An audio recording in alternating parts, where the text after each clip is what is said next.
Saya dapat data tu daripada seorang profesor Universiti Pertanian, kata kita mengeluarkan 62.6% sahaja keperluan beras negara. Tapi minyak masak ni kita pengeksport minyak masak dunia. Di mana puncanya sampai kita tak cukup minyak masak? Jadi mungkin saya kurang faham tu, saya nak minta penjelasan lah. Itu yang seterusnya. Yang keduanya, kalau isu tadi yang Datuk Arman sebut tentang penggunaan My Sejahtera, kita di hospital kerajaan, pendatang asing masuk hospital kerajaan, atas apa cara pun dia dikenal pasti dia pendatang asing dan dicas dengan harga orang asing. Dia tidak dicas seperti kita orang tempatan bayar RM1. Jadi yang kita pun dalam konteks ni, peniaga yang mikro tadi tu yang 92,000, apa masalahnya dia tunjuknya kad My Sejahtera, dia tak ada kad My Sejahtera, dia kena bayar dengan harga yang tidak bersubsidi. Jadi di situ yang saya nak minta penjelasan, kenapa jadi macam sulit benar untuk nak mengenal pasti yang asing dengan yang tak asing, walau kita dah ada 32 juta pemegang kad My Sejahtera tu. Dan hospital dah buat benda itu, saya rasa tak jadi masalah yang dilakukan oleh perubatan, oleh Kementerian Kesihatan. Mohon penjelasan Yang Berhormat Menteri. Terima kasih Yang Berhormat Senator Haji Ismail Haji Hussin. Minyak masak bukan tak cukup. Sebenarnya minyak masak ada dalam botol dan ada dalam paket. Yang dalam paket ni ada subsidi, Yang Berhormat Senator, dan dijual dengan harga RM2.50 satu paket, 1 kilo. Subsidi ini kota yang kita keluarkan ialah 60,000 metrik tan, ya, sebulan. Ini dia punya kota. Nanti Yang Berhormat Center. Minyak masak botol ada. Minyak masak botol ada. 1 kilo ada, 2 kilo ada, dan kita kawal. Kita masih kawal harganya. Tapi agak jauh bezanya kerana yang paket tadi ada subsidi. Itu je, bukan tak ada minyak masak. Ada minyak masak, cuma minyak masak subsidi. Tapi saya tahu Yang Berhormat Senator nak tanya tambah kota. Memang kita sedang kaji untuk tambah kota. Ya, memang kita sedang kaji. Kalau dah ada jawapan tu jelaslah. Jadi kita tambah kota lah. Jangan sampai rakyat merana nak cari minyak masak berebut dengan kawan-kawan parti Bangla kita yang Indonesia kita tu. Sebenarnya kita juga sedar Yang Berhormat Senator bahawa untuk jualan ramah pun kita kurang minyak masak paket ini dan ianya amat diperlukan, dan memang kita sedang sudah membuat kertas untuk dibawa kepada kabinet yang berkenaan dengan penambahan kota ini, ya. Yang Berhormat Senator, ya, jadi kena lalui proses lah. Saya harap taklah jadi panjang sangat isu rakyat ni, berpanjang. Tetapi isu kertas tu lambat sangat. InsyaAllah. Minta maaf lah atas cadangan itu. Saya faham. Terima kasih di atas cadangan Yang Berhormat Senator Haji Hussin. Berkenaan dengan warga asing dan peniaga mikro tadi, betul, My Sejahtera itu kita boleh scan. Tetapi 92,000 peniaga mikro ini bukan semua berdaftar. Dia kena berdaftar sebagai peniaga mikro. Maksudnya dia meniaga goreng pisang, dia kena berdaftar. Ramai peniaga kita tak berdaftar. Ya, mereka tak berdaftar. Mereka takut kena cukai. Jadi mereka tak daftar. Mereka jual goreng pisang. Mereka jual keropok lekor. Mereka tak daftar. Jadi kalau mereka nak beli, kalau kita anggap mereka sebagai pengguna biasa untuk beli kat rumah, kita hadkan kepada 2 paket, marahlah dia. Jadi kita dalam proses, ya, insyaAllah sabar, kita kena kumpulkan data. Sebab itu saya sentiasa bercakap kepada peniaga-peniaga makro, daftar supaya kami tahu siapa mereka, ya, di mana mereka. Jadi apabila kita ada daftar 92,000 peniaga mikro ini, senang kita nak sasarkan. Mereka boleh beli. 15 kilo pun boleh beli. Contohnya, kalau kita tahu dia M40 yang ke kategori bawah, jadi kita tahu boleh kita nak bagi mereka. Takkanlah kita nak benarkan rakyat Malaysia T20 pun beli minyak masak subsidi, Yang Berhormat Senator. Ya, minyak masak yang botol ada. Jadi ini untuk yang susah ni, yang peniaga mikro yang susah ni. So harap Yang Berhormat Senator semua dapat the gist of it, ya. Bagaimana keadaan kita sekarang. Mohon mencelah yang betul. Berkenaan dengan daftar tak berdaftar ni tadi, saya tertarik dengan penjelasan daripada pihak menteri. Kalau mengikut penjelasan pihak menteri ni, Kuala Lumpur 16,000 peniaga yang berdaftar. Maknanya 16,000 peniaga goreng pisang, peniaga-peniaga kecil di Kuala Lumpur ni, menteri boleh garanti tak dia orang ni tak ada masalah berkaitan dengan minyak masak? Sebab ini berdaftar tak berdaftar ni tadi. Yang berdaftar dengan DBKL 16,000. Penjaya kecil. Okey, terima kasih. Yang kita maksudkan peniaga mikro yang berhormat, peniaga mikro ialah apabila pendapatan dia kurang daripada RM300 setahun. Dia punya pendapatan RM300,000 setahun, maaf. Ya, jadi kalau itu definisi dia dan ia termasuk dalam kategori peniaga mikro. Ya, yang berhormat. Saya yang Tan Sri, saya tak ada masa, tapi ada beberapa isu lagi. Berapa banyak lagi? Ada 3 lagi isu. Boleh saya bagi jawapan tulis? Oh, kalau pada saya okey, tak apa. Asalkan jangan tunggu surat daripada senator tu minta baru hantar. Boleh ya. Yang saya nak. Jadi kalau nak dihantar tu, tapi tolong bacakan nama senator yang belum dijawab tu juga. ada 3 Sebab iaitu dia orang nak nama masuk dalam bahan satu juga. yang 3 yang Tan Sri yang dipertua. Pertama ialah Senator Datuk Haji Hussein berkenaan dengan kos sara hidup. Kedua ialah Senator Datuk John Ambrose. Yang ni saya boleh bacakan sebab Senator John Ambrose, Datuk John Ambrose berkenaan dengan keciciran dalam pelaksanaan sumbangan asas rahmah ataupun SARA. Ya, untuk yang makluman yang berhormat Senator, program SARA ini adalah di bawah bidang kuasa MOF dan dilaksanakan oleh MOF. Ya, bukan di bawah KPDN. Jadi saya dah jawab yang tu, yang Senator Haji Hussein, Datuk Haji Hussein akan dijawab secara bertulis. Dan lagi satu yang dipanjang, yang berhormat Senator Susan Cemerai Anding, ya, berkenaan dengan harta intelek yang dipanjang dan kita dah siapkan jawapan dan kita akan berikan Apa tulis. soalan? Berkenaan dengan hak cipta dan harta intelek, berkenaan dengan beberapa perkara pendaftaran yang ambil masa lama, hak cipta berkenaan dengan menggunakan non-traditional trademark, bunyi, bau, motion untuk didaftarkan, berkenaan dengan hak cipta dicagarkan untuk pinjaman. Jadi panjang dia punya jawapan, Tan Sri Yang Dipertua. Ya, saya pohon untuk jawapan tulis 2 yang berhormat senator tadi. Terima kasih Tan Sri Yang Dipertua. Terima kasih. Saya tutup, saya gulung. Yang berhormat Saya ingat tu dah digulung tadi dah. saya ucap terima kasih Tan Sri Yang Dipertua, terima kasih kepada Yang Berhormat Senator di atas semua cadangan, di atas semua penglibatan dalam perbahasan.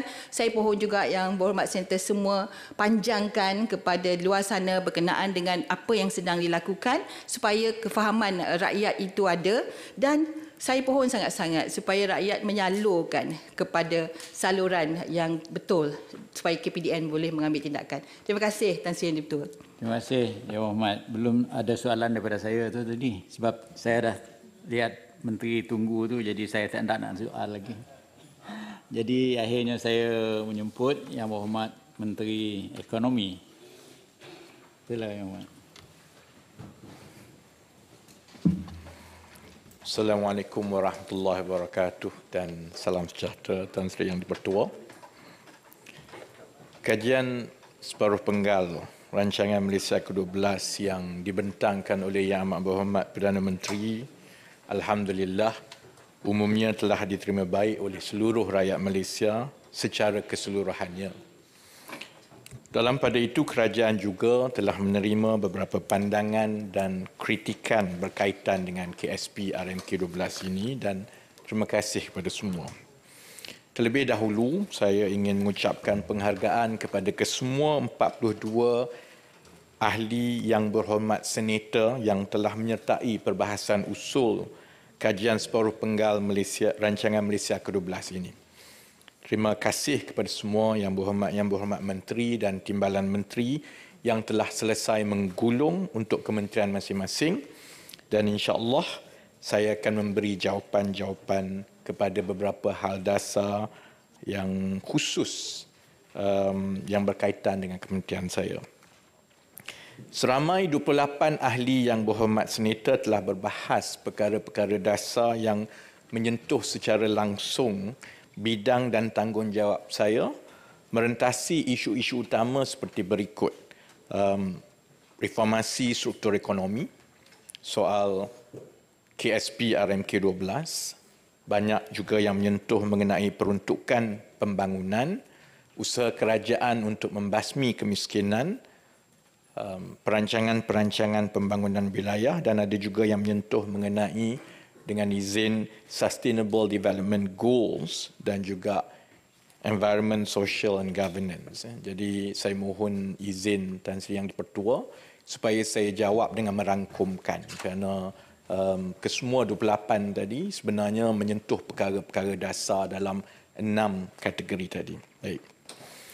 Perkara pertama ialah reformasi struktur ekonomi negara dan kajian separuh penggal.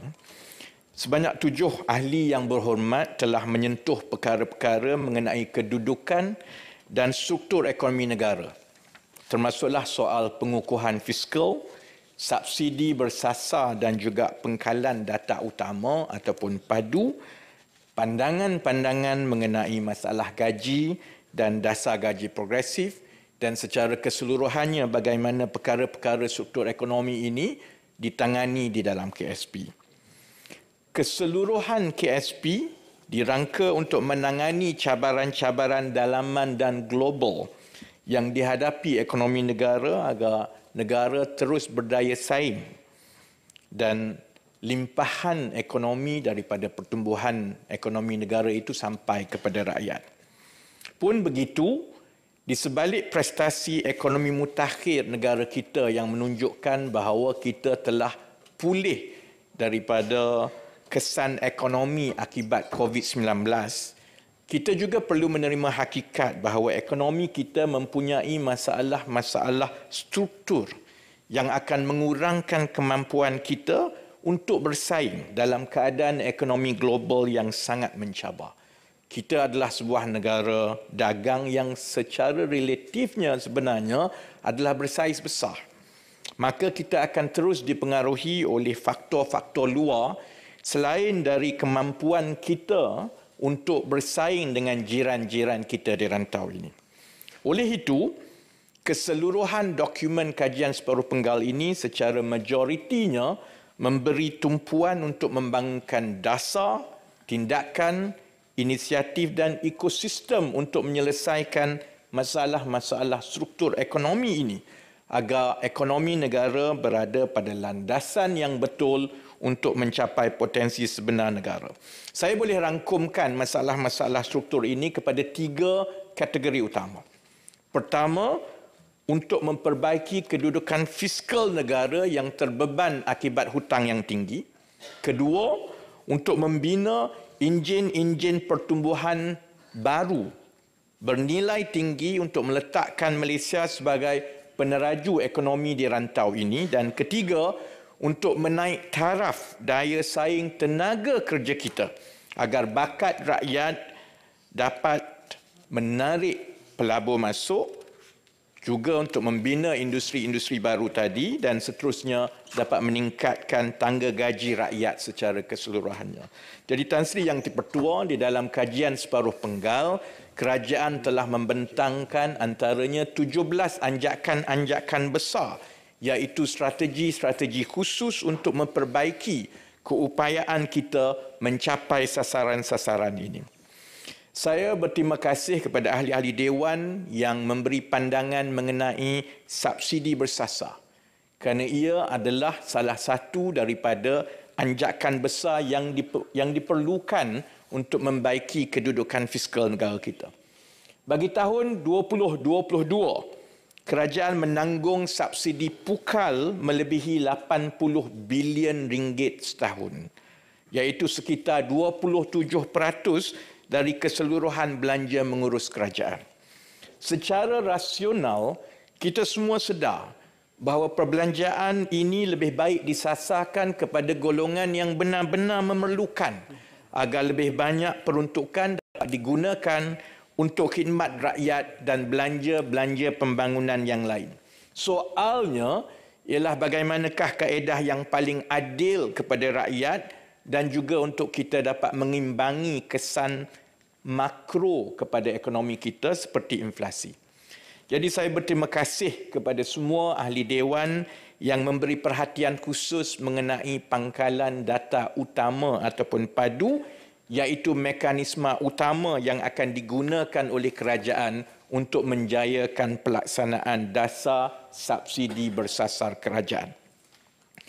Bagi menentukan kumpulan sasar yang benar-benar layak dan mengurangkan, dengan izin Tan Sri Yang Dipertua, inclusion and exclusion error, kerajaan telah mengambil inisiatif membangunkan satu pangkalan dasar isi rumah yang menyeluruh dan bersepadu sebagai rujukan berpusat dalam membantu kerajaan membuat keputusan supaya keputusan penentuan keluarga yang layak itu adalah berasaskan data serta mengatasi masalah sedia ada selama ini bahawa kerajaan ada pelbagai data dalam beratus-ratus kementerian, agensi dan dalam pangkalan data, tetapi pangkalan data ini sebenarnya berada dalam keadaan tersendiri ataupun silo dan sebenarnya dia non-interoperable. Dia tak boleh digabungkan dan dia tidak boleh saling merujuk kepada setiap satu pangkalan data. InsyaAllah PADU dijadualkan akan dilancarkan pada bulan Januari 2024 dan apabila PADU beroperasi, ia akan mengintegrasikan data-data mikro daripada pelbagai agensi kerajaan bagi mewujudkan profil data semua individu di dalam setiap satu isi rumah.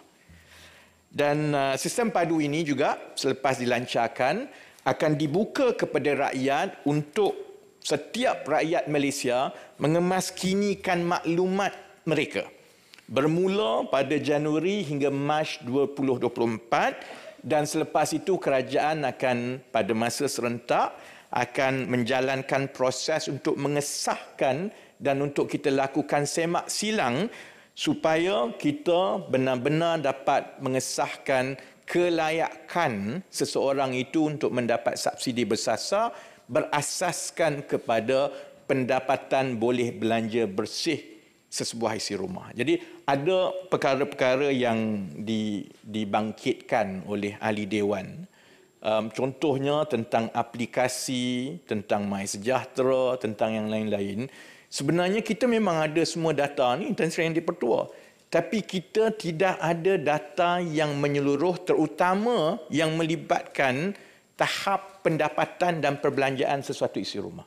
Jadi MySejahtera contohnya memang ada maklumat 32 juta rakyat Malaysia. Tapi dia ada nama dan juga kad pengenalan, jantina dan juga dah dicucuk vaksin atau tidak. Dia sama juga dengan Jabatan Pendaftaran Negara. Ada 32 juta rakyat Malaysia, tapi dia tidak dipadankan di dalam satu isi rumah. Dia adalah data individu. PADU akan membolehkan semua data ini digabungkan supaya kita tahu satu isi rumah, maknya siapa, anaknya siapa, isterinya siapa, berapa pendapatan dia, berapa perbelanjaan dia yang akhirnya boleh memberikan apa yang dipanggil pendapatan boleh belanja bersih dan yang inilah yang akan dijajarkan untuk menentukan sama ada sesuatu keluarga itu layak mendapat subsidi bersasar ataupun tidak.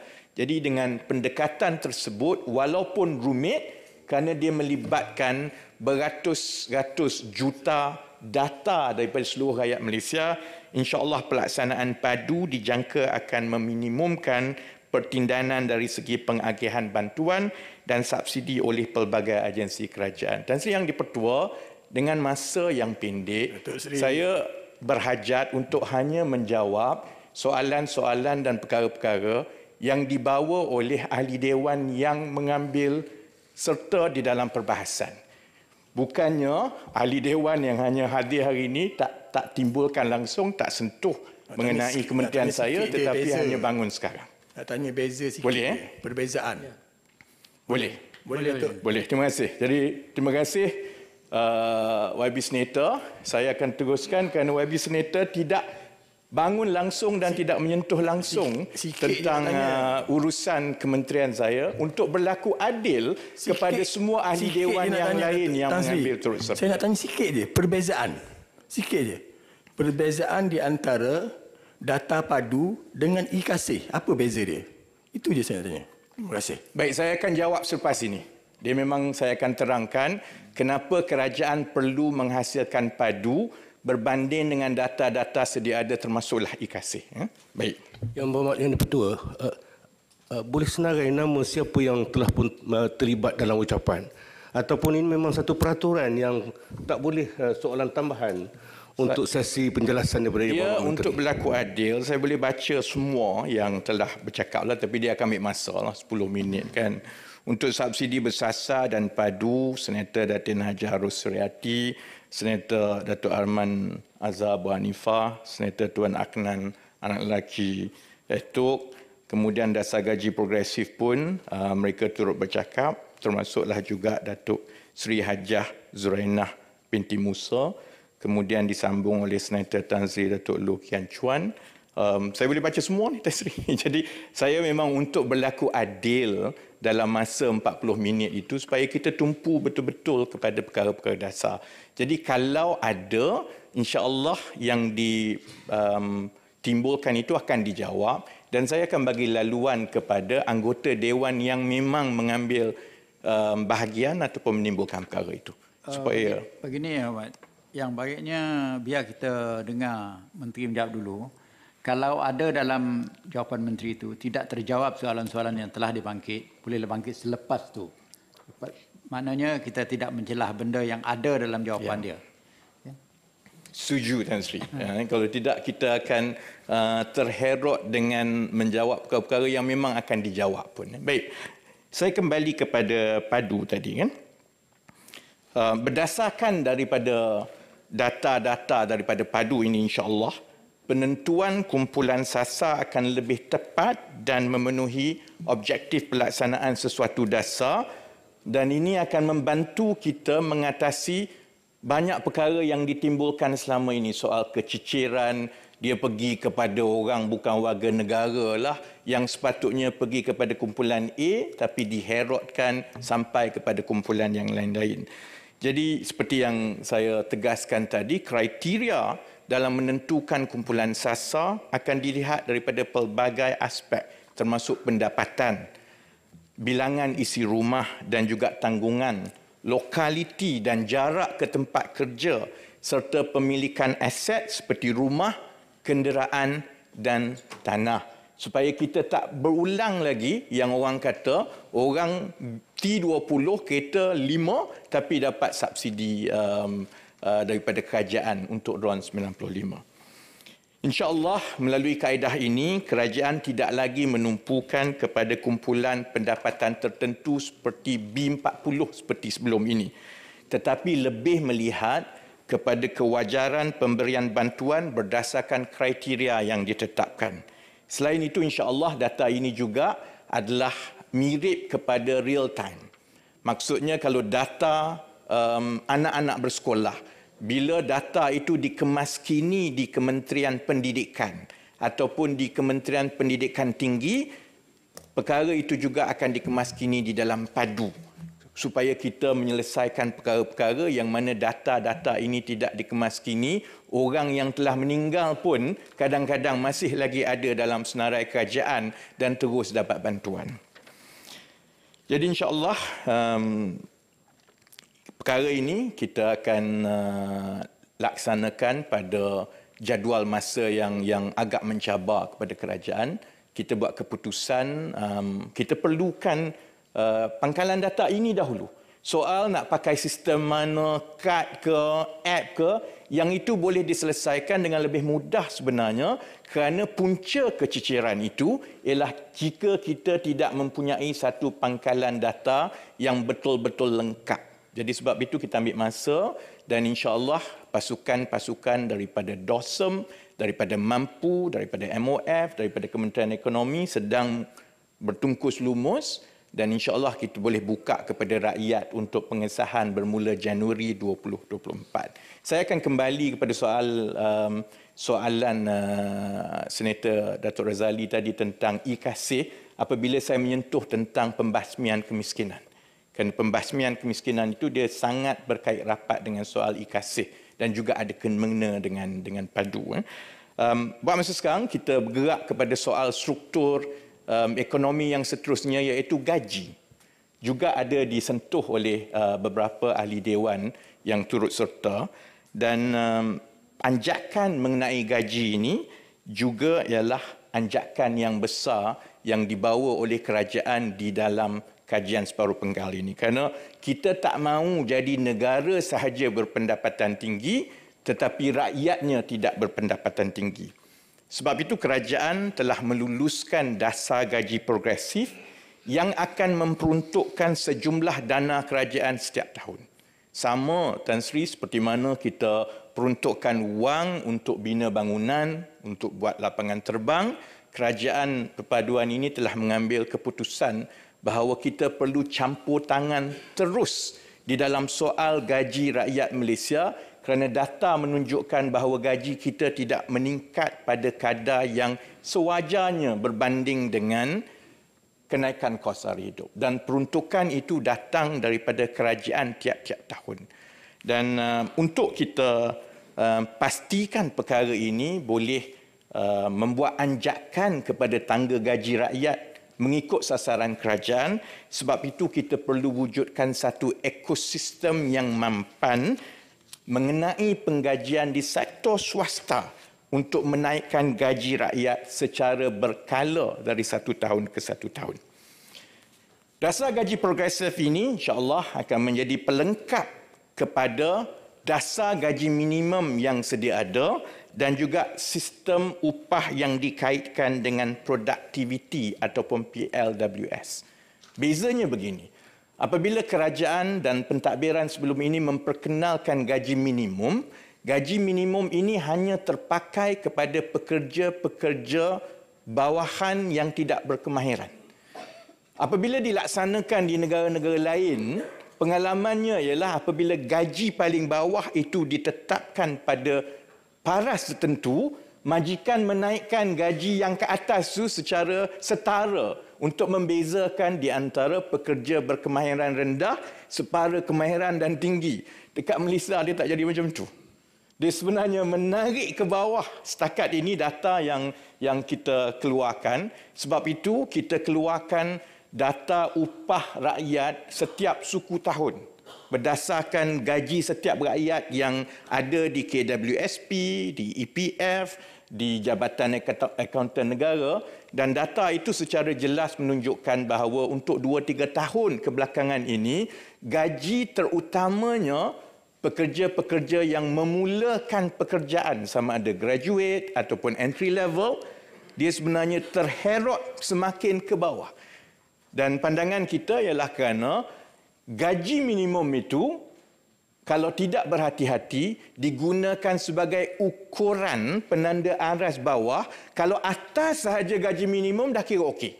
Dia tak kira sebenarnya yang bekerja itu telah melalui latihan, ada ijazah, nilai kemahirannya lebih tinggi, asalkan 200 lebih tinggi daripada gaji minimum dikira okey. Dan kalau kerajaan tidak campur tangan, keadaan ini akan berterusan. Begitu juga dengan sistem PLWS yang sedia ada. Sistem ini menyediakan satu ekosistem supaya majikan boleh memberi insentif gaji yang lebih berdasarkan produktiviti, tetapi ia sebenarnya tidak wajib. Dan dia bergantung sama ada majikan nak ikut ataupun tidak. Jadi sebab itu kerajaan mengambil keputusan antara yang paling awal kita buat keputusan ialah kita perlu campur tangan di dalam sistem gaji rakyat di dalam sektor formal untuk sektor swasta yang tidak pernah dibuat sebelum ini. Jadi insya-Allah saya berharap itu akan dapat memperbaiki gaji penengah rakyat daripada satu tahun ke satu tahun, kerana berdasarkan data gaji penengah rakyat hanya mencatatkan RM2,250 pada tahun 2021. Maksudnya daripada sekitar 7 juta pekerja swasta kita yang ada gaji dan slip gaji tiap-tiap bulan pada tahun 2021, 50% daripada mereka, setiap seorang tu 50%, gajinya di bawah RM2,250. Dan ini sangat jauh sebenarnya daripada sasaran kerajaan untuk kita mencapai gaji penengah 2,700 seperti yang kita sasarkan. Itu pun saya tahu masih lagi kita kata rendah. Sebab itu kalau kita serahkan bulat-bulat kepada pasaran ataupun majikan, saya tak yakin perkara ini dapat diperbaiki. Sebab itu kita yakinkan kerajaan sedia ada dengan segala keterbatasan, kita kena sediakan peruntukan berbilion ringgit tiap-tiap tahun supaya kita boleh campur tangan terus. Ada banyak soalan-soalan yang ditanya terutamanya daripada majikan, daripada ahli dewan tentang sebenarnya macam mana kita nak laksanakan ini. Memang betul, ia tidak pernah dilaksanakan di mana-mana. Yang itu saya boleh akui. Jadi ia jadi satu cabaran yang besar kepada negara kita kerana negara lain tindak balas kepada sesuatu dasar gaji kerajaan itu tak sama macam kita. Negara lain kalau ada gaji minima dia naik. Tapi kita dia herotkan sedikit kan. Jadi kita terpaksa bangunkan dasar gaji progresif ini berdasarkan acuan kita sendiri. Kita mengambil kira contohnya kita tak boleh paksa semua majikan. Kerana daripada 100% entiti perniagaan yang ada di negara kita, 79% adalah bersifat perniagaan mikro, Tan Sri Yang di-Pertua. Ini adalah yang disebut oleh Timbalan Menteri KPDN tadi. Pendapatan tahunan kurang daripada 300,000 setahun. Kemudian pekerja 5 orang ke bawah.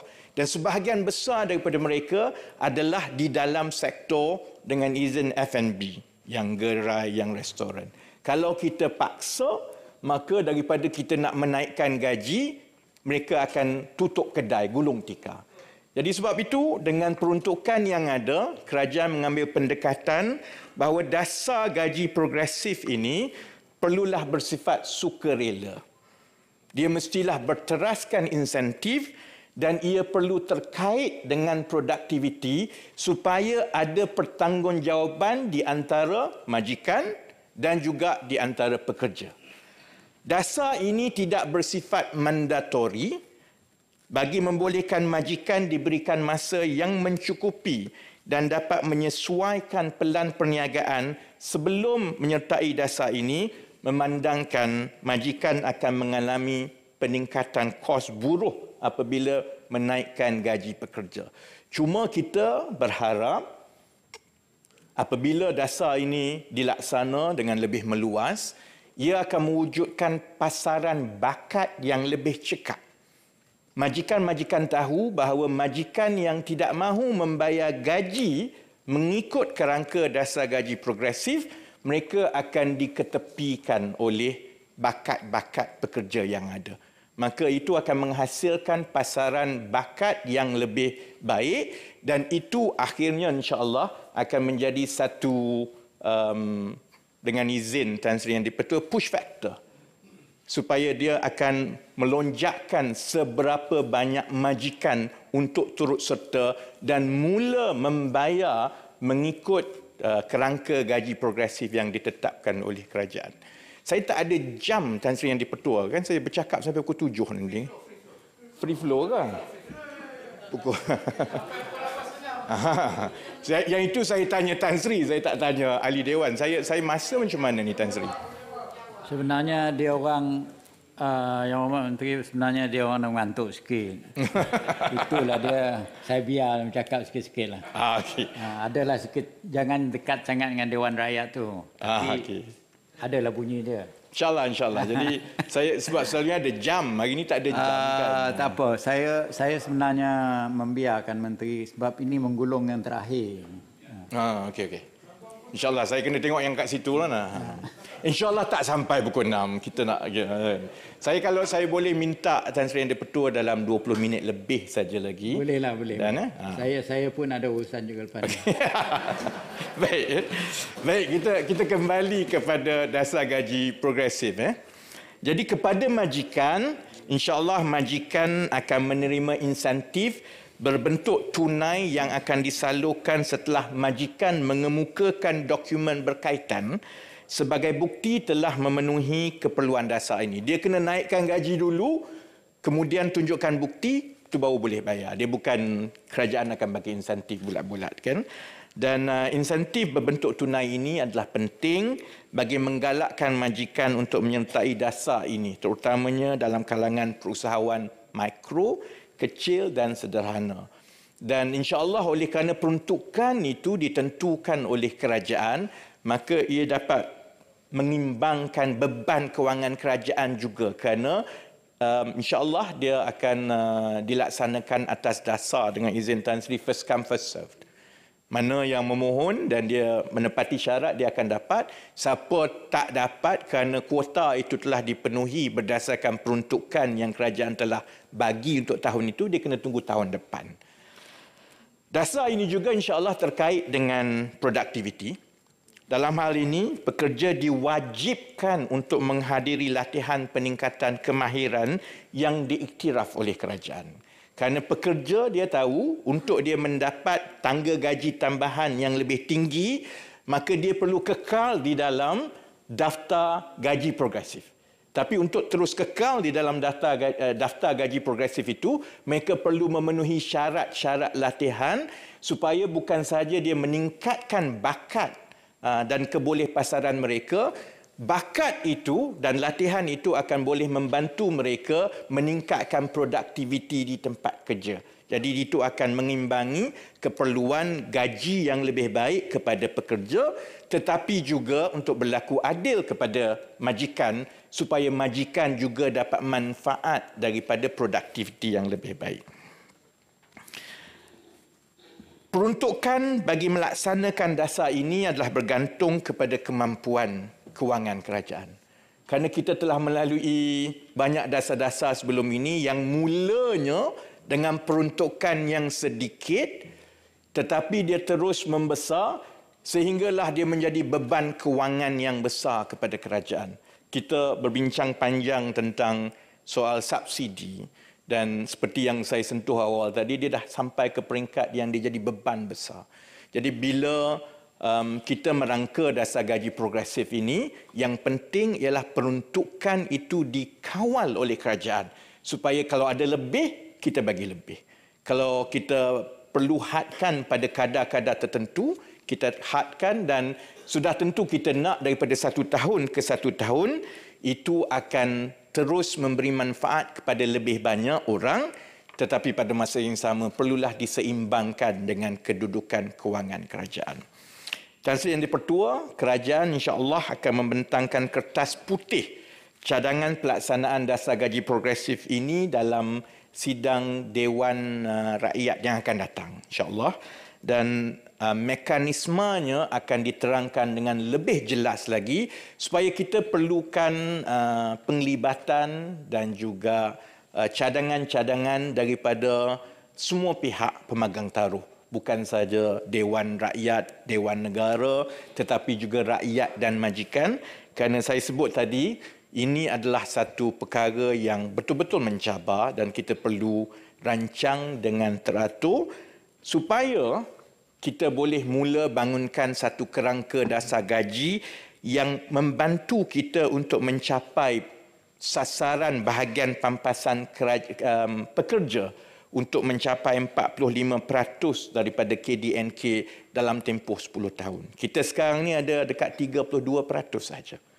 Jadi kalau kita tidak ada campur tangan dan dasar seperti ini, kebimbangan saya, ekonomi berkembang dari 1 tahun ke 1 tahun, tapi jumlah daripada ekonomi itu yang pergi kepada pekerja dan keluarga kita semakin mengecil peratusannya. Kerana itulah yang telah berlaku sejak beberapa tahun yang lalu. Yang Amat Berhormat Datuk Seri Anwar telah meletakkan sasaran 45% untuk kita capai dalam tempoh 10 tahun, dan insya-Allah salah satu kaedah utama ke arah itu ialah dengan melaksanakan dasar gaji progresif ini. Tan Sri Yang di-Pertua, perkara yang seterusnya yang banyak disentuh oleh ahli Dewan ialah soal peruntukan pembangunan dan juga soal keseimbangan pembangunan wilayah. Seramai 14 ahli Dewan telah mengulas mengenai perkara ini, dan saya perlu jelaskan bahawa peruntukan pembangunan ataupun Developmental Expenditure DE diagihkan sebenarnya untuk melaksanakan projek-projek yang diluluskan berdasarkan permohonan dan keperluan yang dikemukakan oleh kementerian-kementerian di peringkat Kerajaan Persekutuan. dan dia sebenarnya tidak datang daripada kerajaan negeri. Sebab setiap kali kita bercakap tentang peruntukan, soalnya ialah minta mencelah yang dipertua. Ya. Boleh saya habiskan sekejap sebab saya rasa dia akan sampai soal sekarang dia dalam situasi ini saya perlu sebab soalan saya ringkas saja kerana bila kita bercakap tentang minta projek, selalunya jawapan kepada menteri-menteri kita adalah dia mesti pergi kepada keutamaan negeri. Sekarang bercanggah dengan jawapan menteri pada hari ini. Terima kasih. Terima kasih Tan Sri. Ini peluang untuk saya terangkan dengan lebih sedikit mendalam. Ya. Prosesnya begini, Yang Berhormat. Ya. Sebelum mengemukakan permohonan projek kepada Kementerian Ekonomi, ya, akhirnya senarai itu akan disemak dan diluluskan kos dan juga projek itu di peringkat Kementerian Ekonomi. Tetapi sebelum sampai kepada Kementerian Ekonomi, semua kementerian akan melaksanakan perancangan dia dan memang syaratnya bahawa semua kementerian dan agensi persekutuan ini telah diminta supaya mengadakan satu sesi libat urus dengan pihak-pihak berkepentingan di peringkat negeri. Jadi memang pada pandangan saya telah melalui 2 pusingan belanjawan. Mula-mula masa kita Kerajaan Perpaduan mula ambil alih dan yang ini untuk terbaru untuk belanjawan 2024. Memang kementerian dan agensi masing-masing telah pun ambil kira, berbincang. Cuma yang berlakunya begini.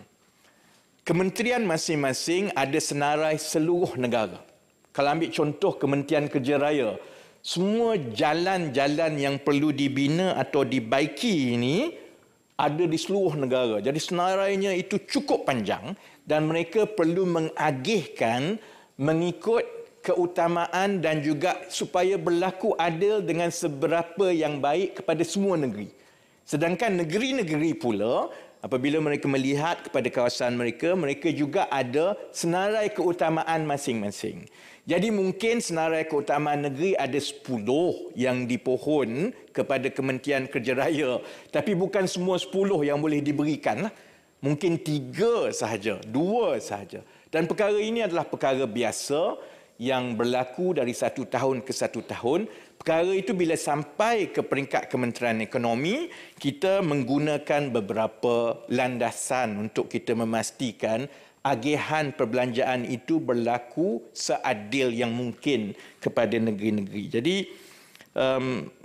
sebab itu dalam KSP RMK 12 ini penekanan khusus terus diberikan kepada keseimbangan pembangunan di antara wilayah-wilayah. Kerajaan sedar akan cabaran untuk merapatkan jurang pembangunan antara wilayah dan negeri serta kawasan luar bandar dan bandar yang akan terus wujud.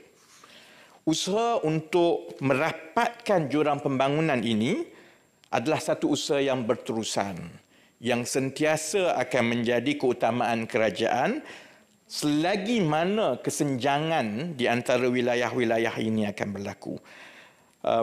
Sebagai contoh, sehingga kini, keutamaan agihan peruntukan belanja pembangunan asas, DE asas, masih diberi kepada 6 negeri yang dikira kurang membangun, iaitu Kedah, Kelantan, Perlis, Sabah, Sarawak dan Terengganu. Dia tidak berubah walaupun ada pertukaran kerajaan.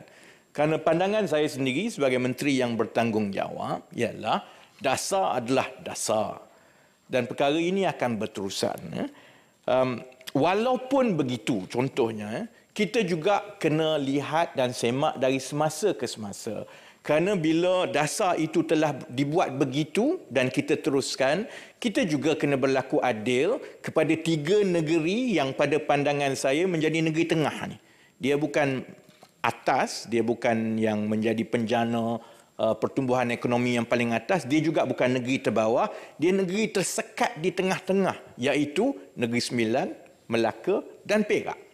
Kerana mereka sebenarnya tak jauh beza dari segi pendapatan, dari segi pertumbuhan ekonomi, dia lebih baik, tapi dari segi kedudukan sosioekonomi, penduduk-penduduk di 3 negeri ini dia tak adalah jauh sangat beza daripada 6 negeri tadi, tapi mereka memang mendapat peruntukan yang sebenarnya kurang berbanding dengan negeri-negeri lain. Jadi semakan ini akan terus berlaku dan setakat mana yang kita boleh buat, kita akan cuba pastikan bahawa ia diagihkan dengan seadil yang mungkin. Cuma saya perlu juga Tan Sri Yang Dipertua sebut perkara ini.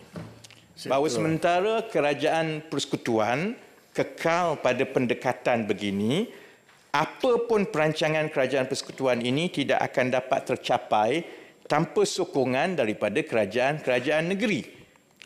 Oleh yang demikian, sebab itu kerjasama erat dengan kerajaan-kerajaan negeri ini adalah amat diperlukan dalam memastikan projek-projek kerajaan persekutuan yang telah diluluskan dapat dilaksanakan dengan lancar dan berkesan di peringkat negeri untuk kepentingan rakyat.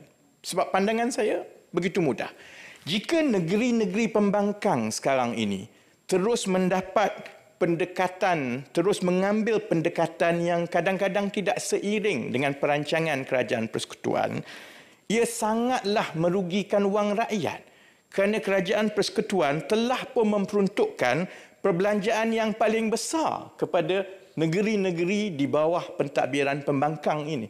Jadi wang itu sudah ada, projek itu sudah ada, maka wajarlah ia diselaraskan supaya hasil dan impak ekonomi yang maksimum dapat dicapai. Dan kita ketepikan perkara-perkara lain, hanya dengan itu baru kita dapat pastikan kesan itu baik kepada rakyat. Baik. Tan Sri Yang Dipertua.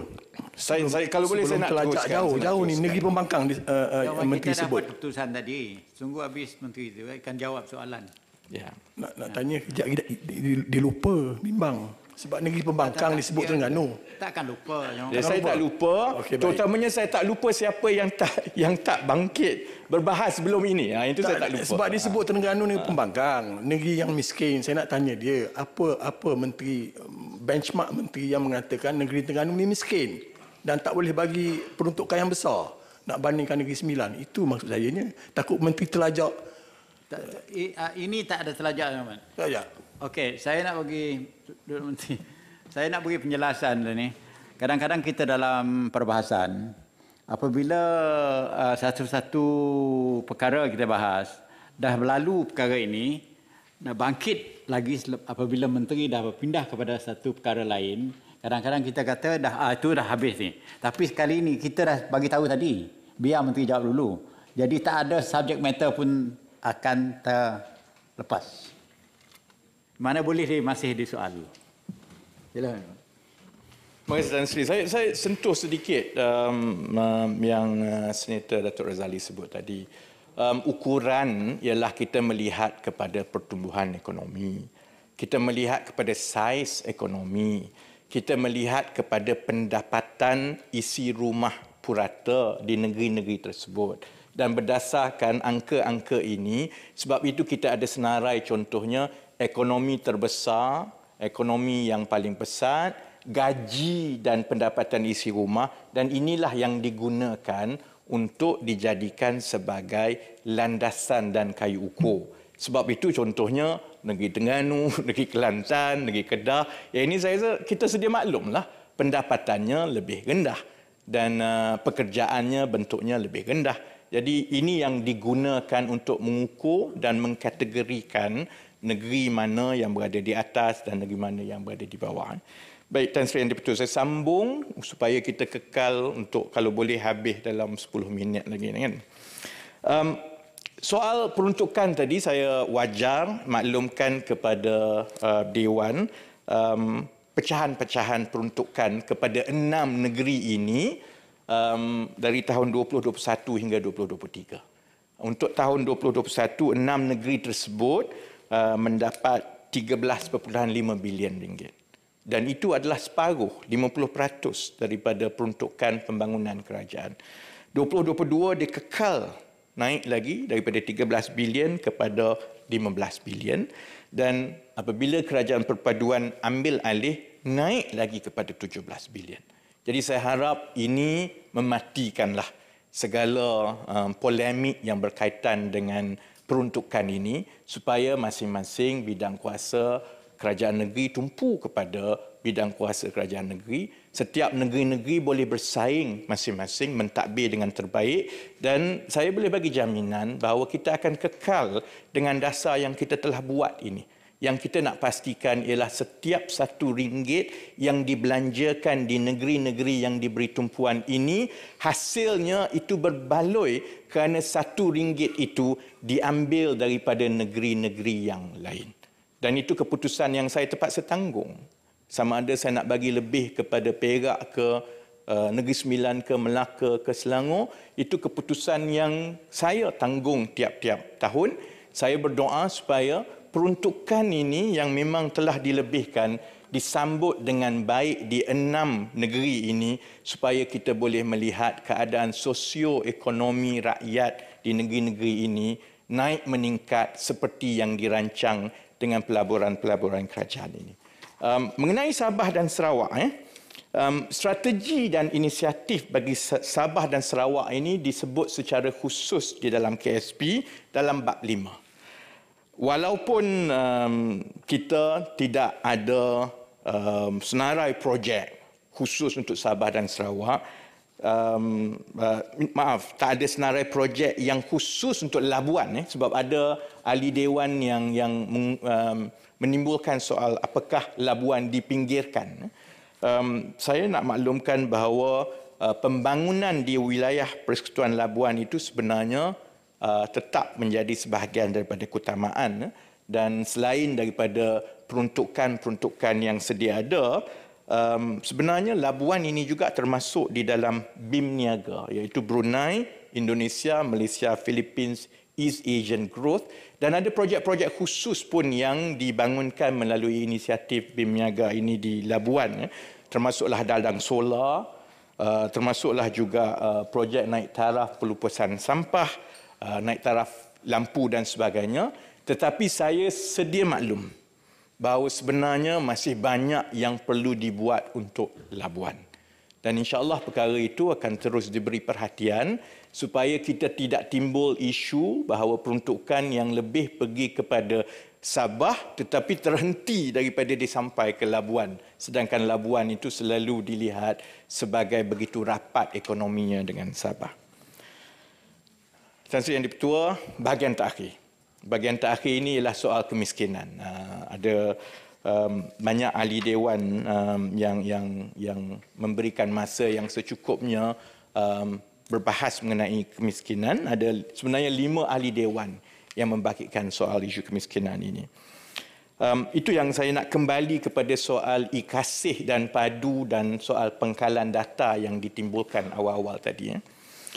Kerajaan menyedari bahawa sebarang usaha untuk membasmi kemiskinan ini, satu faktor yang paling penting untuk memastikan keberkesanan usaha-usaha itu adalah berkait rapat dengan sumber data utama yang dijadikan rujukan. Kalau data itu tidak tepat dan tidak dikemaskini dan tidak melambangkan perkara yang sebenarnya di bawah, segala peruntukan dan fokus kerajaan dia jadi tercicir. Dan kita akan terus berada dalam kitaran masalah soal pembasmian kemiskinan. Setakat ini, sumber data utama yang digunakan di dalam sistem kerajaan adalah pertama daripada IKASIH, iaitu Bank Data Kemiskinan Nasional, dan satu lagi untuk masyarakat orang asli ialah Sistem Informasi Data Maklumat Masyarakat Orang Asli ataupun IDAMAK. Berikut ialah data-data kemiskinan. Sehingga 31 Ogos 2023, sejumlah 112,862 ketua isi rumah, maksudnya isi rumah, direkodkan sebagai miskin tegar di dalam sistem IKASIH. Jumlah tersebut turut meliputi miskin tegar yang direkodkan di 6 negeri yang paling kurang membangun. Di Kedah, 12,389 keluarga, di Kelantan 10,434 keluarga, di Terengganu 6,331 keluarga, di Perlis 4,040 keluarga, di Sabah 23,070 keluarga, dan di Sarawak data ini sering menjadi perdebatan. Mengikut IKASIS sekarang, Sarawak ada 24,747 keluarga miskin tegar, Tan Sri, dan kita tahu dan terus berbincang dengan Kerajaan Negeri Sarawak kerana data ini dipersoalkan. Baik. Walau bagaimanapun, terdapat isu keraguan terhadap pangkalan data kemiskinan ini, seperti yang sering dibangkitkan oleh pelbagai pihak. Di pihak wakil rakyat sendiri selalu timbul soal yang miskin tak ada, yang tak miskin ada. Di peringkat kerajaan pula, kita berhadapan dengan masalah bila satu keluarga itu ataupun penerima itu dia telah masuk IKASIS, dan daripada IKASIS ini dia dapat semua bantuan yang lain, dia tak nak keluar dah. Dan dia tidak kemaskini data. Jadi sebab itu kita faham cabaran-cabarannya. Walaupun pemutihan data IKASIS itu memang mengambil banyak masa dan dibuat secara berkala, tetapi dari sudut kesahihannya, sumber data yang ada di dalam IKASIS sebagai data utama kemiskinan negara masih lagi mempunyai cabaran-cabarannya. Kemudian, kita juga berhadapan dengan satu lagi cabaran. Pelaporan mengenai kadar kemiskinan mestilah mengikut piawai antarabangsa. Dan piawai antarabangsa itu adalah berdasarkan kaedah yang dibuat oleh Jabatan Perangkaan Malaysia. Kerana kita terbitkan data untuk kegunaan dunia di peringkat agensi antarabangsa untuk membandingkan, data itu mestilah mengikut piawai kaedah-kaedah. Dan ini yang perbezaan besar. Kaedah piawainya ialah melalui survei pendapatan dan perbelanjaan isi rumah yang dibuat setiap 2 tahun sekali, dan mengikut kaedah piawai itu sebenarnya kemiskinan tegar pada peringkat nasional direkodkan sebanyak 0.2% sahaja, iaitu jumlah isi rumah miskin tegar di negara ini sebenarnya 18,445 bilangan isi rumah, berbanding dengan yang ada di dalam IKASIS sebanyak 112,800 lebih. Sebabnya ialah kerana kita menghadapi kesukaran untuk memutihkan dan memastikan data itu benar-benar tepat dengan nada seperti yang di bawah. Jadi sebab itu, seperti yang saya sebut sebentar tadi, pelaporan miskin tegar yang piawai di peringkat antarabangsa ini mestilah kita terima pakai. Jadi bila kerajaan ada 2 set angka yang berbeza ini adalah antara keputusan-keputusan yang akan dibuat di peringkat kerajaan supaya perkara ini perlu diselaraskan untuk tidak menimbulkan polemik dan juga masalah kepada pelaporan piawai ekonomi negara. Jadi insya-Allah itulah yang sebahagian daripada usaha kerajaan untuk mengintegrasikan ke semua pangkalan data yang ada dalam kesemua kementerian dan agensi ke arah menjadi padu, supaya cabaran-cabaran yang ada selama ini di dalam IKASIS ataupun pangkalan data yang lain dapat diselesaikan dengan baik. Supaya fokus kita itu betul-betul berasaskan data yang tepat, dan padu insya-Allah akan mengambil sehingga 270 pangkalan data daripada semua sistem yang ada dalam kerajaan, termasuklah zakat, termasuklah syarikat swasta, termasuklah badan berkanun, dan ia akan terus ditambah, dan itu insya-Allah akan mengatasi perkara-perkara yang ditimbulkan sebelum ini mengenai ketepatan data. Because dengan izin Tan Sri Yang Di-Pertua, we must begin with the right data. Betul-betul 10 minit dah. Baik, betul-betul 10 minit. Jadi saya terus kepada soalan terakhir yang ditimbulkan, iaitu soal inisiatif-inisiatif untuk membasmi kemiskinan. Ya. Jadi saya ingin memberi makluman kepada ahli dewan yang turut serta tentang pelbagai usaha yang telah dibuat oleh kerajaan. ada yang diteruskan daripada kaedah-kaedah lama, tapi yang ditumpukan secara khusus oleh kementerian saya ialah melalui satu program yang diberi nama Inisiatif Pendapatan Rakyat ataupun IPR, yang bezanya ia menggunakan template supaya kita mengurangkan risiko perniagaan dan pelaksanaan di peringkat penerima, dan sebahagian besar risiko itu ditanggung oleh kerajaan dengan penyediaan template-template khusus, dan penerima-penerima ini sebenarnya hanya masuk dan ada template, dan insya-Allah mereka akan mendapat sekurang-kurangnya RM2,000 tambahan pendapatan sebulan. Setakat ini pelaksanaan IPR telah mendapat sambutan yang baik.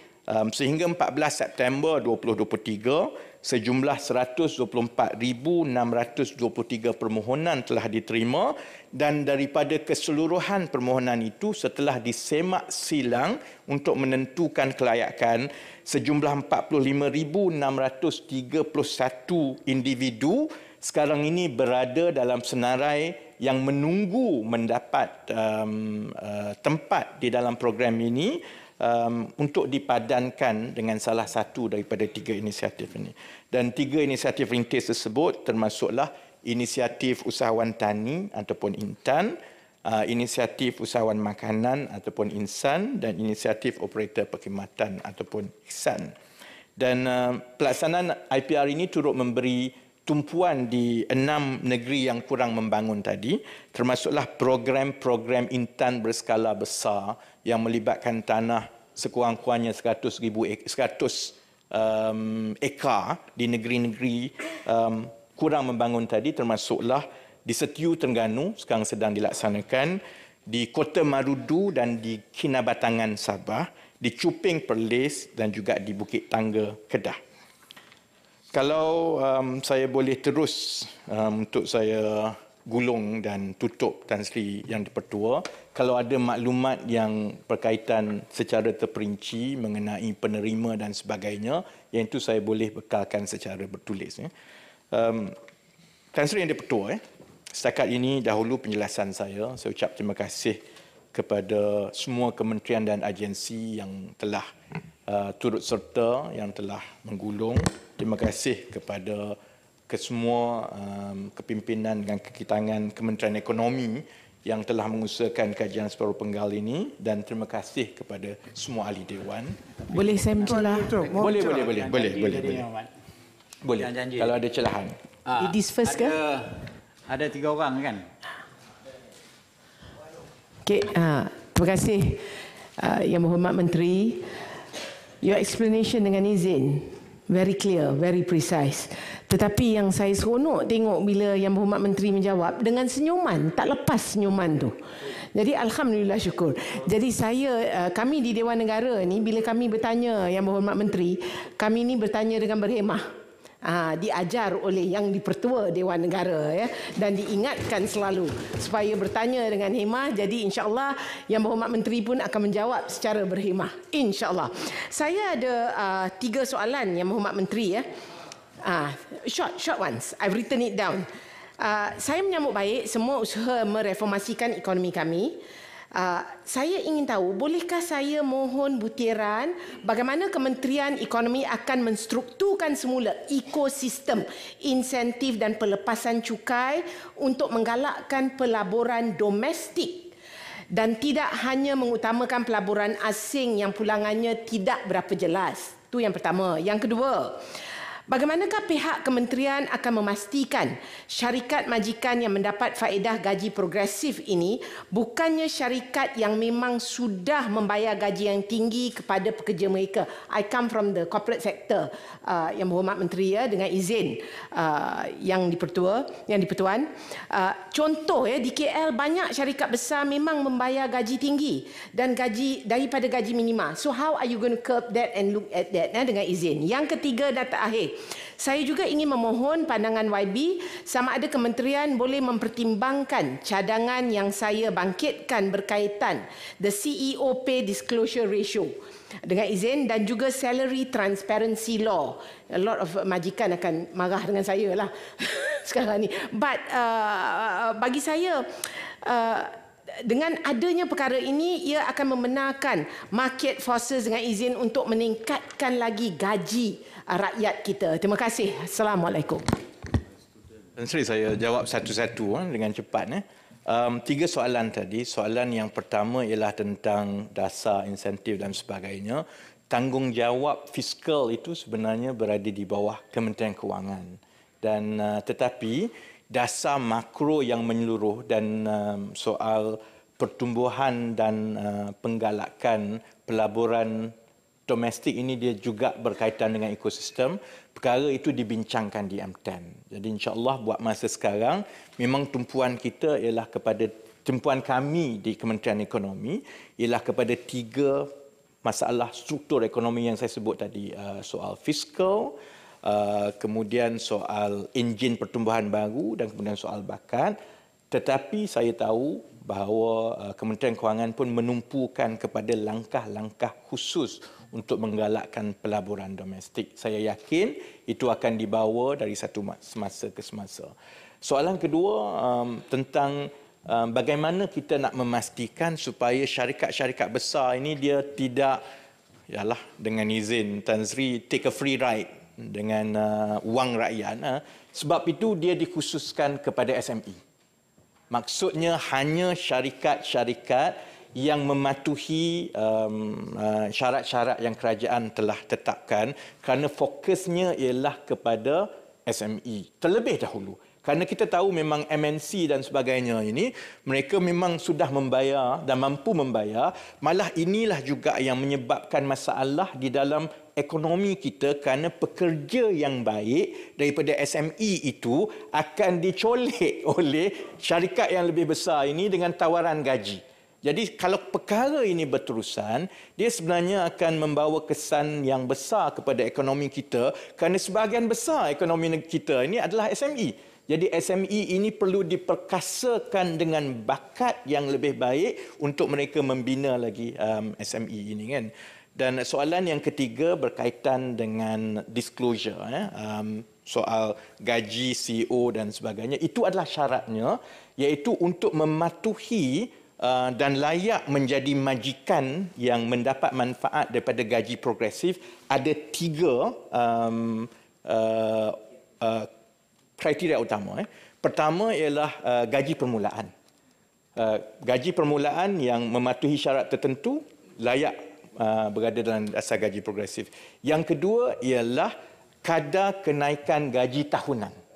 Dan yang ketiga ialah dari segi nisbah di antara pengurusan atasan dengan pengurusan pertengahan dan yang paling bawah. Dan ini akan digunakan untuk memberi pengiktirafan dan rating kepada majikan-majikan ini, dan perkara ini akan diperhalusi oleh jawatan kuasa pelaksana yang akan sebenarnya akan membawa perkara ini ke peringkat majikan, peringkat pemegang taruh dan yang lain-lain. Terima kasih. Soalan tambahan, Tan Sri? Yang Hormat. Terima kasih kepada... Tunggu saya panggil baru cakap, Yang Hormat. Okey. Kena hormat. Okey, sila Yang Hormat. Sila. Terima kasih Tan Sri yang berfungsi. Kepada Yang Berhormat Menteri Ekonomi, pertama saya nak ucap tahniah atas dasar gaji progresif yang telah dibincangkan. Ini salah satu inisiatif baik pada kerajaan. Tetapi ketegasan kerajaan ini perlu ada. Kalau kita buat dasar gaji progresif ni tidak ada ketegasan kerajaan tentang pelaksanaan, untuk negara kita ke arah negara maju still akan go back to square one. Itu yang pertama. Soalan yang utama bagi saya tertarik tentang big data, di mana pihak kerajaan memerlukan big data untuk menyelesaikan isu rakyat tentang subsidi dan sebagainya. Dan hari ini kerajaan mengeluarkan kenyataan akan menggunakan sistem padu. Sedangkan ramai di antara kita tahu kita sudah ada aplikasi yang telah digunakan pakai oleh majoriti rakyat Malaysia. Apabila kita nak membina aplikasi baru seperti padu dan sebagainya, kos itu akan memain peranan.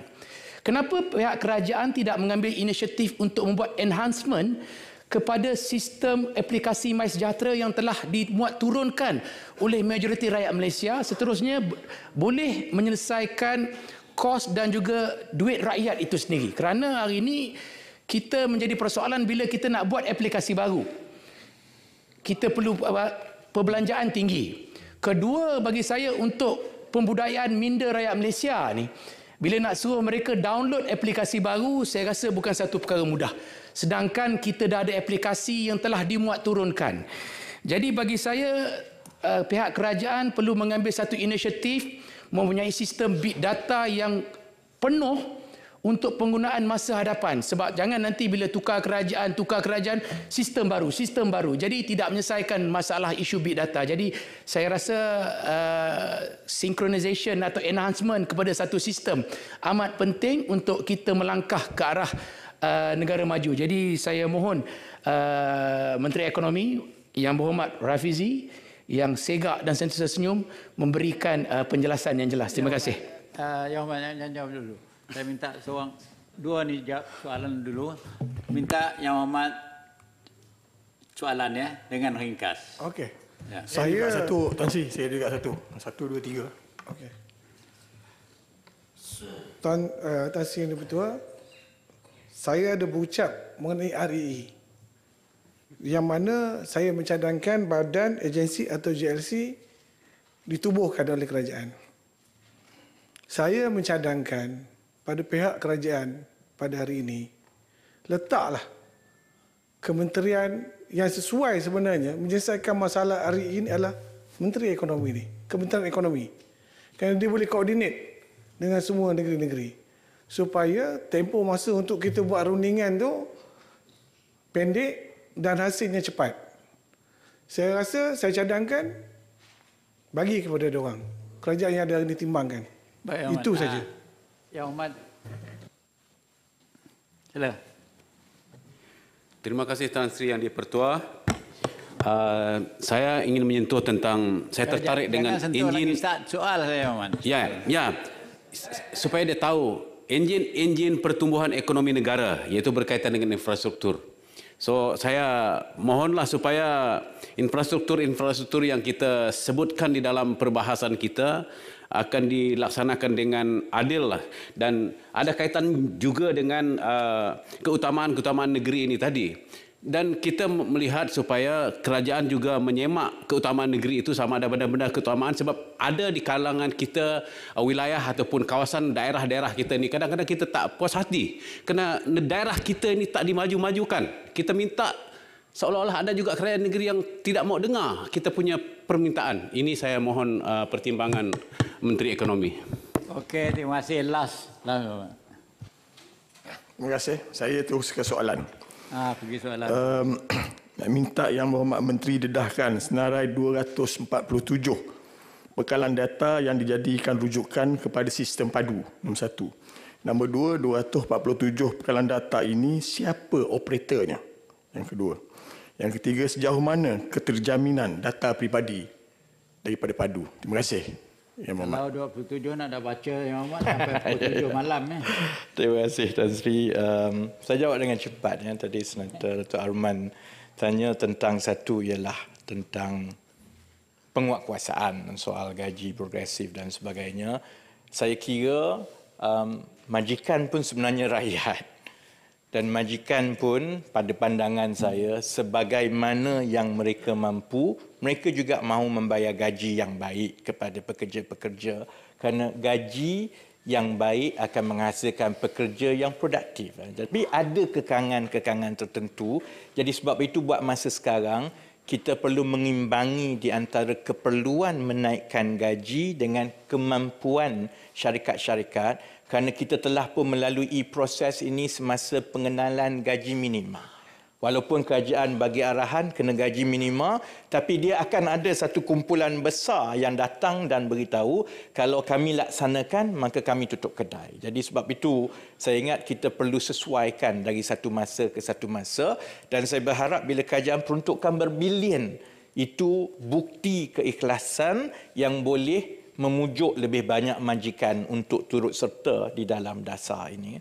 Soal tentang MySejahtera, sebenarnya padu dibangunkan secara penuh oleh kaki tangan kerajaan tanpa perunding luar, tanpa kos. Jadi itu sebenarnya beban kepada terutamanya kaki tangan daripada DOSM dan juga mampu yang perlu membangunkan sistem sebesar ini. Ini adalah pangkalan data yang paling besar ada di negara kita, tetapi ini cabaran yang saya lontarkan kepada penjawat awam. Saya yakin setelah 10 bulan saya bekerja dengan mereka, saya yakin mereka boleh laksanakan ini dengan kepakaran yang mereka ada tanpa kos dan tanpa perunding luar, kerana kita perlu bina kepakaran ini di dalam kerajaan dan di dalam kalangan penjawat awam kita. Memang kami pucat muka lah kalau tak jadi, parah kami. Tapi saya yakin cabaran itu nampaknya setakat ini padu akan dapat dilaksanakan dengan baik. Yang penting ialah pangkalan data dengan izin the back end tu. Bila sudah ada pangkalan data sebesar itu, front end itu boleh gunakan apa-apa yang lain. Kerana akhirnya mereka kena rujuk juga kepada pangkalan data itu. Pangkalan data itu yang sebelum ini tidak ada. Tadi Senator Datuk Samudin tanya pasal REE. Saya terima kasih, tapi saya kalau boleh tidaklah. Kerana sebenarnya tugas yang ada di Kementerian Ekonomi ini sudah lebih daripada cukup, terutamanya untuk mengendalikan cabaran-cabaran ekonomi makro. Dan perkara itu saya ingat akhirnya perlu diselaraskan dan diharmonikan di antara peringkat kerajaan-kerajaan negeri dan juga agensi-agensi persekutuan. Yang terbaik ialah kalau kita boleh rangkumkan semua supaya keseluruhan rantaian nilai daripada pelombongan itu kepada midstream, kepada syarikat-syarikat swasta dapat dibangunkan secara selari dengan dasar utama. Yang kita agak terbelakang sekarang, saya memang maklum bahawa kita sebenarnya agak ketinggalan dari segi dasar kita untuk memastikan REE ini dapat dikekalkan keseluruhan rantaian nilainya di dalam negara ini. Kalau tidak, kita akan ekspor semua dan kita rugi. Dan sebab itu antara keputusan pertama yang kita buat ialah supaya menghentikan sebarang kelulusan ekspor. Saya tahu kementerian yang terbabit selain daripada kementerian saya adalah Kementerian NRECC dan juga Kementerian Pelaburan MITI. Sekarang ini sedang bertungkus lumus untuk menyediakan kerangka dasar keseluruhan itu. Tapi sebaik-baiknya saya ingat dia akan terus dikekalkan di kementerian yang lain lah, bukan di Kementerian Ekonomi. Sebab banyak lagi tugasan-tugasan dan lain. Dan yang terakhir sekali tadi YB Senator Abun tanya tentang projek-projek ini.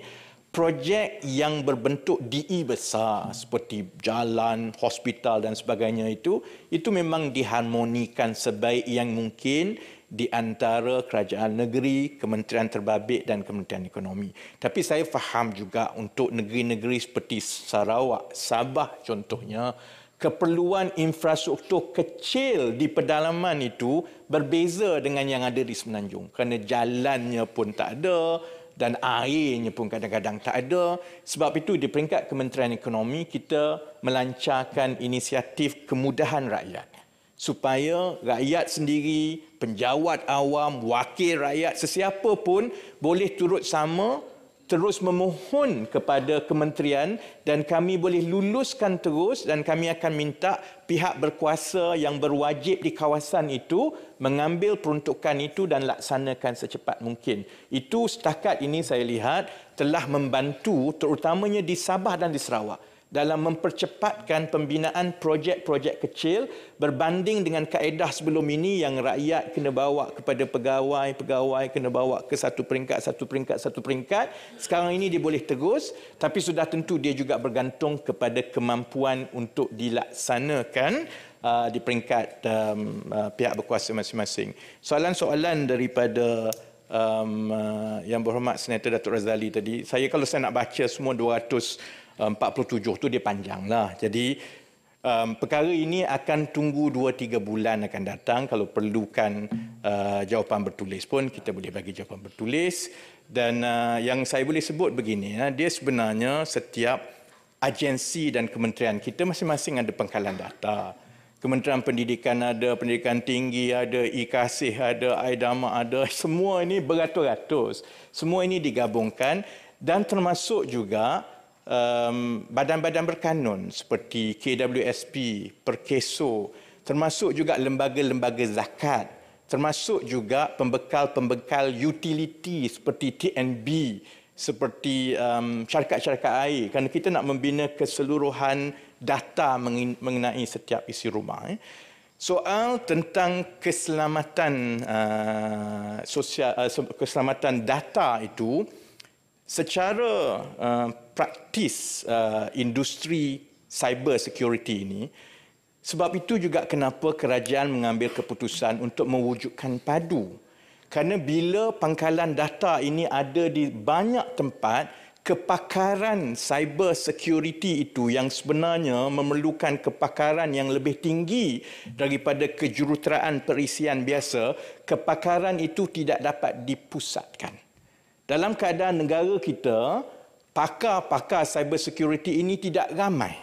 Dan untuk membina satu kumpulan pakar cyber security kerajaan, mereka perlu ditempatkan di satu tempat supaya mereka boleh fokus kepada tugas itu, berbanding dengan kaedah sekarang yang masing-masing ada pangkalan data, tetapi kita tidak cukup orang untuk kita nak letakkan di sebanyak mana agensi. Jadi itulah sebenarnya juga satu strategi kerajaan apabila kita mewujudkan satu pangkalan data utama yang menjadi enjin data kerajaan, maka kerjaya pakar-pakar cyber security ini akan lebih terjamin dan mereka boleh dilatih dengan lebih baik, dan itu akan memberi lebih banyak ruang kepada kerajaan untuk memastikan aspek cyber security itu lebih terjaga berbanding dengan keadaan sekarang. Jadi Tan Sri Yang di-Pertua, saya ingat itu memadai. Kita dah dekat 5.40. Jadi saya ucap akhir sekali terima kasih kepada semua dan semua rakyat Malaysia yang telah mengikuti keseluruhan pembentangan dan perbahasan mengenai kajian separuh penggal. Saya yakin kalau kita benar-benar fokus dan positif dengan perkara-perkara yang baik seperti ini, insya-Allah anjakan-anjakan itu akan dapat membuahkan hasil kepada seluruh negara dalam masa yang ditetapkan. Sekian, terima kasih Tan Sri. Assalamualaikum warahmatullahi wabarakatuh. Terima kasih. Alhamdulillah, Menteri dah habis menggulung. Walaupun saya ada 1-2 soalan belum dijawab. Soalan saya satu, bukan soalan ni lah. Saya mintalah supaya fakta berhubung dengan argument Sarawak berhubung dengan kemiskinan tu dilihatlah. Have a look at it. Kena pandangan saya ada benar argument dia orang tu. Sebab harta yang tidak dimonetize tu ada nilainya sendiri. Terima kasih. Sekarang Yang Hormat Ahli-Ahli Yang Hormat, sekarang saya kemukakan masalah kepada majlis bagi diputuskan. Masalahnya ialah usul seperti yang telah dikemukakan hendaklah disetujukan. Ahli-ahli yang bersetuju kata setuju. Setuju. Yang tidak bersetuju katakan tidak. Semua suara bersetuju. Usul disetujukan. Ahli-ahli yang berhormat, alhamdulillah. Dengan lulusnya usul berkenaan kajian separuh penggal rancangan Malaysia ke-12 itu tadi, maka sidang mesyuarat khas Dewan Negara bagi penggal kedua Parlimen ke-15 telah sampai ke penghujungnya. Majlis ini pun meluluskan usul kajian separuh penggal Malaysia ke-12 2023 ke 2025 dengan jayanya dalam tempoh 4 hari persidangan mulai 20 hingga 26 September 2023. Sepanjang 14 hari ini, ahli-ahli yang berhormat Dewan Negara telah membahas secara profesional dan mengemukakan usul-usul dan pertanyaan yang berkualiti, substantif dan relevan kepada hasil kajian separuh penggal. Rancangan Malaysia ke-12 RMK 12 ini. Sabas. Terima kasih kepada 44 orang ahli yang berhormat yang mengambil bahagian di dalam perbahasan dan memberi maklum balas kepada 26 kementerian yang juga telah selesai menjawab dan membuat penggulungan sepanjang 2 hari yang lepas ini. Pada kesempatan ini juga saya bersama-sama Timbalan Yang di-Pertua Dewan Negara mengucapkan ribuan terima kasih atas keprihatinan, penglibatan serta sumbangan minda ahli yang berhormat ketika melontarkan persoalan, berhujah maupun semasa membahas semua isu dalam suasana harmoni. Terima kasih juga kepada Yang Berhormat Menteri-Menteri Kabinet yang telah memenuhi janji mereka untuk hadir menjawab pertanyaan-pertanyaan yang diajukan di dalam Dewan Yang Mulia ini. Ahli-ahli yang berhormat, senator yang saya hormati sekalian, saya ingin mengingatkan tanggungjawab ahli yang berhormat Dewan Negara tentang kehadiran kemesyuarat seperti yang telah terang dijelas di bawah Peraturan Mesyuarat 83 dan 83A. Sehubung dengan itu, saya mendapati kehadiran ahli-ahli yang berhormat Dewan Negara yang dilantik menjadi menteri dan timbalan menteri adalah kurang memuaskan. Saya akui bahawa komitmen kerja sebagai menteri dan timbalan menteri sesebuah kementerian adalah satu tanggungjawab yang besar dengan jadual yang padat. Namun lantikan ahli-ahli yang berhormat sebagai senator Dewan Negara ini adalah atas pengalaman profesional dan mewakili pakar dalam bidang masing-masing yang membawa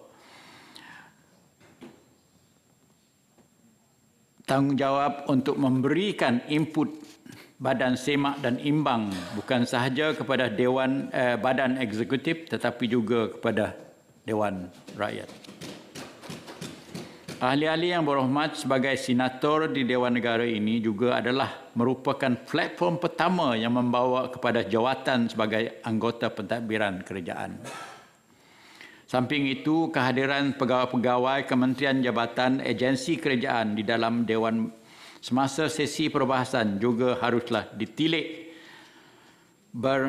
beratkan supaya setiap butir bicara ahli-ahli yang berhormat dapat dipahami dan dijawab dengan lebih tuntas apabila ada perkara-perkara penting yang dibangkitkan di dalam Dewan Yang Mulia ini.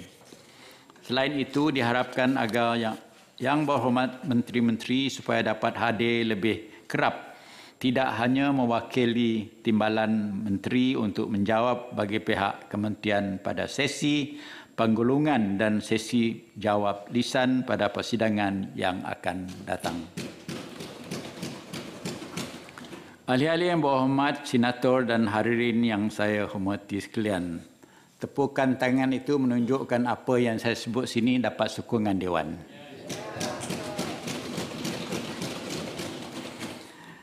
Akhir kata, terima kasih saya ucapkan kepada Setiausaha Dewan Negara, Ketua Pentadbiran Parlimen dan semua pegawai serta kaki tangan bahagian pengurusan Dewan Negara dan Parlimen Malaysia atas kesungguhan yang diperlihatkan bagi menjayakan sesi Dewan Mesyuarat khas Dewan Negara kali ini. Kepada ahli yang berhormat, senator dan semua pegawai yang beragama Islam diucapkan selamat menyambut Maulidur Rasul sallallahu alaihi wasallam tahun 1445 Hijrah yang jatuh pada hari Khamis 28 September 2023. Buat yang hendak pulang maupun bercuti bersama keluarga, jagalah keselamatan diri dan keluarga. Sentiasa berhati-hati semasa memandu pulang bersama keluarga. Sebelum saya mengatakan wabillahi taufik, saya ucapkan terima kasih kepada Menteri Tahniah sebab memberi kesenyuman yang sepanjang menjawab soalan tadi. Kami rasa tertarik sebab menjawab sambil tersenyum. Wabillahi taufiq wal hidayah. Wassalamualaikum warahmatullahi wabarakatuh. Sekian, terima kasih.